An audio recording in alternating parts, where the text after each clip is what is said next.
नमः शिवाय।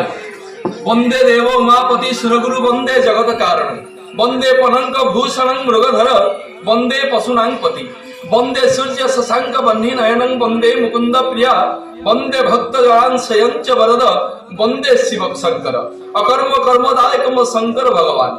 आज महाजागर आपण मानकर चलापथ कुसुमित हो शंकर भगवान चरणार बिंदरे प्रार्थना करुछि।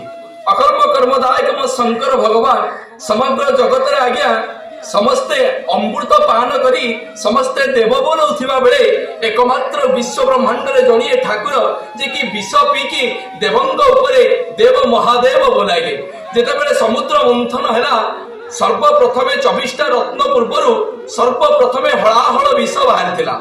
जेतेबेले हलाहल विष बाहरीला अकर्म कर्मदायक मो शंकर भगवान हलाहल विष को पान कले। जेतेबेले हलाहल विष को पान कले कंठ देशर थिला राम ये गला हलाहल विष राम एवं विष युक्त होगा विश्राम शंकर भगवान नहीं गले विश्राम। आज हूँ पवित्र शिवरात्रि अकर्म कर्मदायक मो शंकर भगवान हलाहल विष को पान करथिले बोली आज दिन में पार्वती माँ शंकर भगवान पाखरे बसी रात्र उजागर हुई दीप पंचलन करथिले बोली आमे जगत जाक आज महाशिवरात्रि पालन करुचे। अकर्म कर्मदायक मो शंकर भगवान समस्तिंकर ग्रहनिष्ठ खंडन करंतु समस्तिंकर चलापथ कुसुमित करंतु। जय शिव शंभु जय नमः शिवाय जय बाबा ओंकारेश्वर।